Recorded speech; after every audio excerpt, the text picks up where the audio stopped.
এই দেখো আমার ছেলে এবিসিডি লিখেছে। শোনো এই লেখো, একটু বাকি আছে। আর এর পরে এস হবে, লেখো লেখো। ও কিন্তু পারে, দেখো নিজে নিজে লিখেছে না দেখে। লেখো এখানে, লেখো বাবা এখানে, এ লেখো লেখো, স্লেট লেখো। লেখো এবার লেখো, এস লেখো, এস, হ্যাঁ এস লেখো। তো এখন বাজে হচ্ছে 10টা, বসে আছি রান্না বসে বলতে ডিম আর আলু সিদ্ধ বসালাম। আর এখন করবো ঢেঁকি শাক। মা সকাল সকাল ঢেঁকি শাক এনেছে বললামই, তো ঢেঁকি শাক করবো। আর হচ্ছে মশলা করতে হবে, ডিমের ঝোল, ডাল দেখে করবে। কিন্তু সবচেয়ে বড় ব্যাপার হলো পেঁয়াজ নেই। মানে এই যে ঢেঁকি শাক ধুয়ে, মানে পরিষ্কার করে ধুয়ে আনলাম। যদিও বৃষ্টি পড়েছে তো অতটাও নোংরা নেই, পরিষ্কারই আছে মোটামুটি, তবু 2-3 বার ধুয়ে নিলাম। আর এটা করবো হচ্ছে, এটা একটু অন্যরকমভাবে করব, দেখতেই পাবে। তো কড়াই কিন্তু আমার তেল দেওয়া হয়ে গেছে, তেল কিন্তু গরমও হয়ে গেছে, গন্ধ বেরিয়েছে। এখন এই যে দিয়ে দেবো রসুন বাটা, রসুন বাটা না তো থেতো করা আর কি। ঢেঁকি শাক হচ্ছে রসুন না দিলে ঢেঁকি শাক ভালো লাগে না। ডিম সিদ্ধটা নিচে আছে, এটা বসিয়ে মশলাটা করে তারপর ডিমটা সবার লাস্টে করব। পেঁয়াজ নেই, পেঁয়াজ ছাড়া ডিমের ঝোল আর ভালো লাগে? আজকে আমি আর পূজা দিচ্ছি না, রান্নাঘরে চলে এলাম। মার বলে শরীরটা ভালো লাগছে না, তো আমি বললাম তুমি একটা কাজ করো, পুজো দিয়ে শুয়ে থাকো, আমি রান্নাটা করি।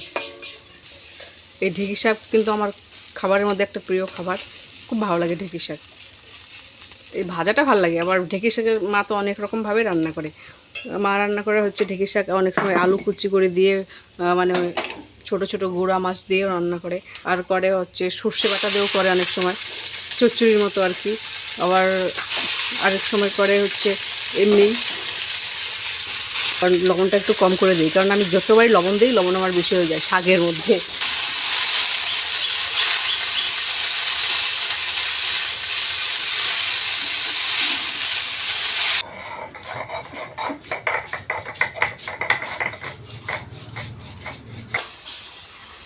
ঢেঁকি শাক না অনেকে আছে ভেজা ভাজা করে, আমার কিন্তু ভেজে ভাজা ভালো লাগে না, একটু ঝরঝরা ভাজা হবে ওটাই শাক।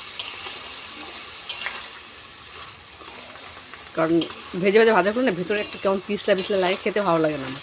মার বলে আবার ওটা ভালো লাগে, ভালো লাগে ঝরঝরা হবে, বাস ভিতরে যে ভিতরে ডাটাটা শুকিয়ে যাবে ওটাই ভালো। জল উঠে হয়ে গেছে, মশলা বাটার তালে পরে আমার শাকটাই পুড়ে গেছে। তো হয়ে গেছে আমার ঢেঁকি শাক ভাজা, এবার বসাবো ডাটা।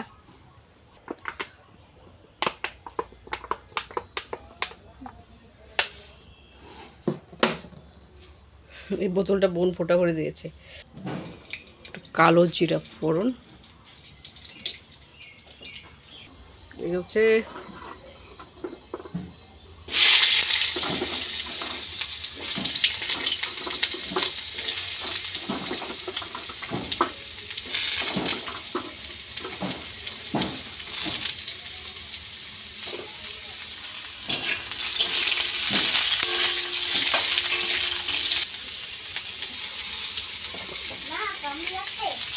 এবার তো দিব মায়ের তোমাকে। আমি ঘরে জিনিস কেন নিচ্ছ, ধোয়া জিনিসগুলা? এখনই চামচ নিয়ে গেলে আবার গামলা নিয়ে যাচ্ছ, বা বাবা বাবা বাবা।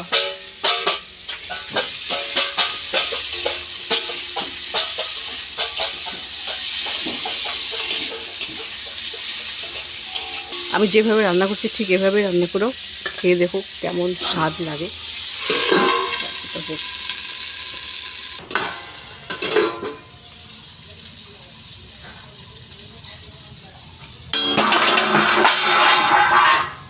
যা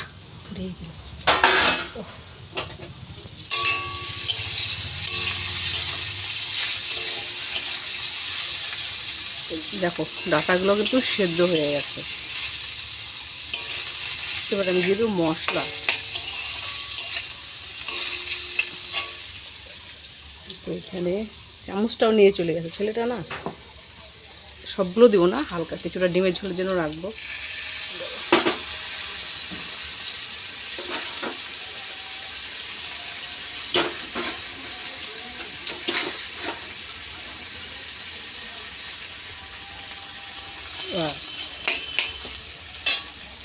ডিমের ঝোলের জন্য থাকবে। আর এখন দিয়ে দেবো ওই যে সর্ষে বাটাটা একসাথে, সাথে দিয়ে দেবো একটু জল। কোথায় রাখলাম?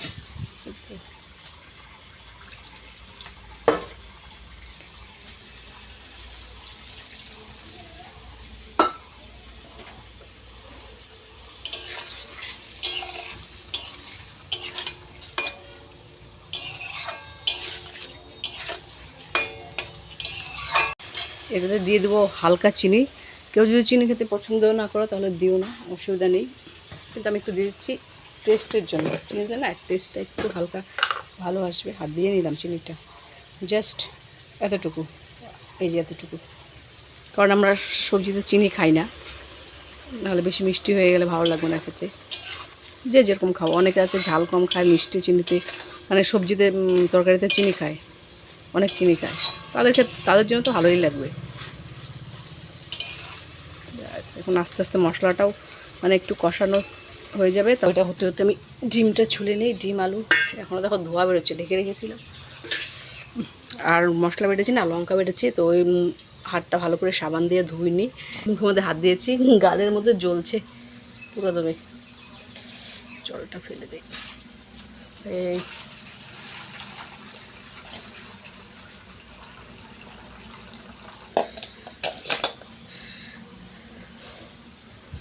এটা আমার ডিম ছাড়া কমপ্লিট হয়ে গেছে, আর এটাও হয়ে গেছে।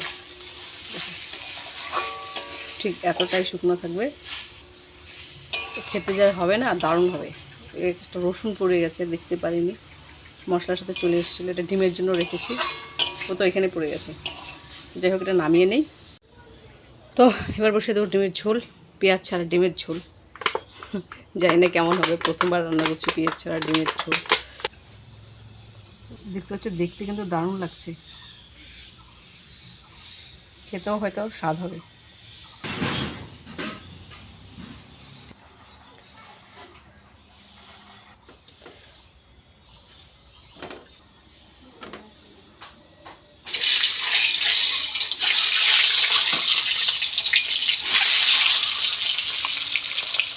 ওকে খুঁজি, পাই না। গুবলু কোথায় আছে? খালি বলে আছে কি ঘুমাচ্ছি।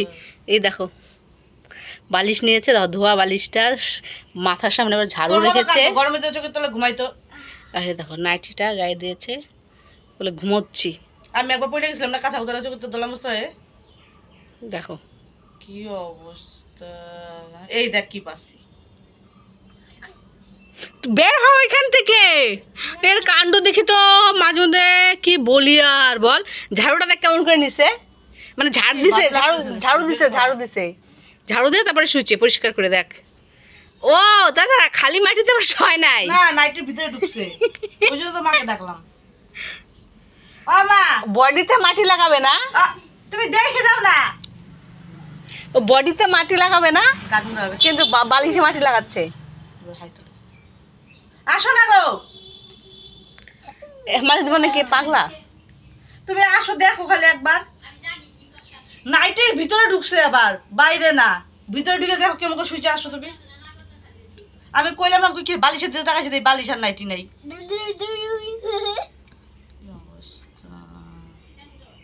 ধোয়া কাপড়গুলা কি করে, হ্যাঁ ভাগিস ভালো, বালিশে কবার যেটা সুইটা বালিশ নিছে।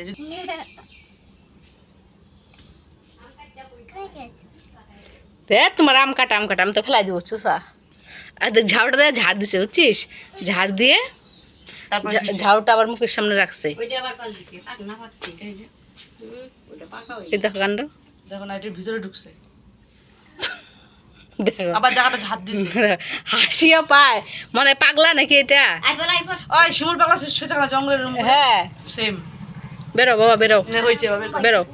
ঘুম পাচ্ছে, স্নান করে না পরে ঘুমাবো। ওই যে ঈশান আসছে। শোনো, স্নান করে না ঘুম। ঈশান আনতে হবে নাকি?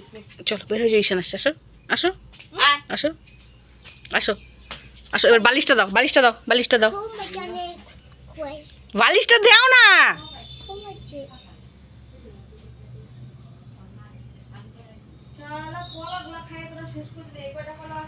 আয়। চলো না বাবা, বেরো যাই। ঈশান দাঁড়া, গুবলু বেরোচ্ছে, চলো। তুমি পাগল, বালিশ দাও। দেখি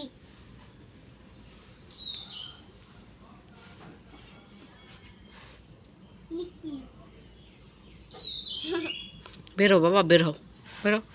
এ হচ্ছে এর কাণ্ড, এইভাবে বের হবে না, টেনে হিসেবে বের করতে হবে। আসো আসো আসো আসো আসো আসো আসো আসো। না, স্নান করিয়ে দিই, ভালো লাগছে না, ও কাণ্ড দেখে না মাঝে মাঝে নিজেরই মাথা ঠিক থাকে না। চলো।